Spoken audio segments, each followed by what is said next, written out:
واخان بندر یا په کوریډور باندې د افغانستان د پاکستان سره معامله به د خپل مور سره معامله وي. دا به د خپل مور په سر سودا کول وي. دا به دویم ډورن لاین امدا کول وي افغانانو ورونو. دا خبره رښتیا ده که دروغ ده به تاسو ته وخوښي افغانانو ورونو. همیشه اوازې خورې شوي بیا هغه کار شوی دی چې پاکستان ویل چې خدای یو دی که نه یقین به پرې کوئ دې پنجاب بل یو خبره باندې به هم یقین نه کوي افغانانو ورونو. ځکه ګورئ دغه ډورن لاین چې موږ د انګریزانو سره معامله کړې وه ګوره زموږ نه پرې لاړه قبضه یې کړې ده او د موتر عباسي نه یوه خاوره دې رانه جدا کړې ده. نو دا بیا همغه شی تکراریږي. ګوره یو خبره دا مغزه خلاص کړئ چې تاسې همیشه پنجاب او پاکستان موږ د ولس سره څه مشکل نه لرو، خو داسې یوه وه چې ما سره خوا کې ګاونډي چې دی د امریکا او برطانیا ده. دا د هغې پلانونه یې د هغې پروګرامونه یې د هغه 20 کاله وګوره کوم ځای ته پاکستان راورسېدو. د چا په موجودګۍ کې هم د امریکایانو برطانیانو د اروپایانو په موجودګۍ کې راونه رسېدو کوم ځای ته راغی.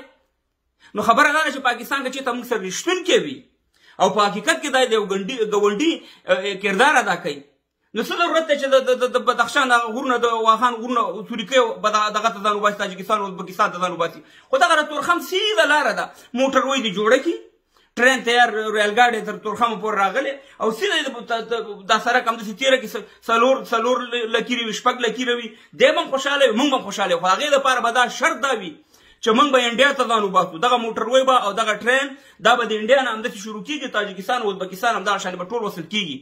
منافقت باندې به کارونه موږ سره نه کوئ.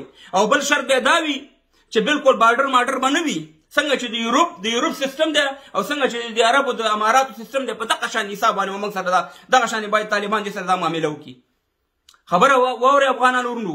بل دا دی چې په دې موټروی یا په دې دغه باندې د پښتانه چې کوم منطقو کې اوسېږي پښتانه به په هغې باندې دغه کوي د پښتنو به کاروبار وي د بل چا به نه د پښتنو او د افغانانو په منطقه چې کوم شی تېرېږي.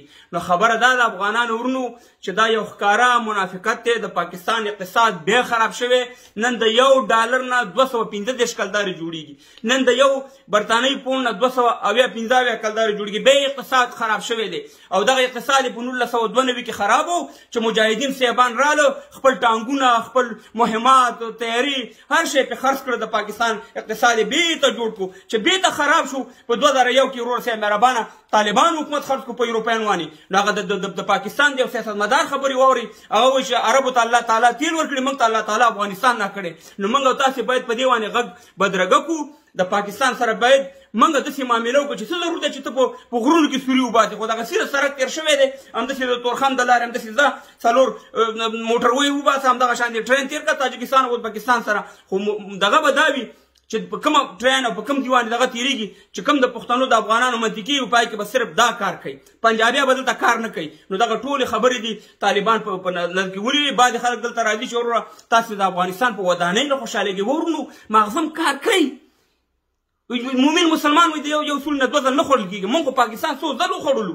ډورنلاین هغه در باندې قبضه یې دنه کړې ده خاوره یې دنه نیولې ده. نو خبره دا ده چې دغه معامله به داسې معامله وي چې دا به د مور په سر معامله وي. هېڅکله افغانان د پاکستان دې شي ته تیار نه دي او موږ دغه باندې بیخي خبرې نه دي په کار که چېرته دې په رښتونکي وي او په حقیقت کې دې غواړي چې افغانستان پاکستان او انډیا او تاجکستان او ازبکستان آباد شي.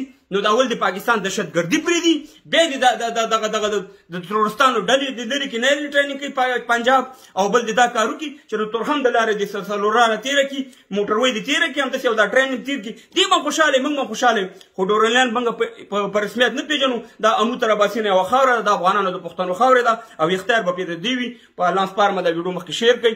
وخت به وښیي چې دا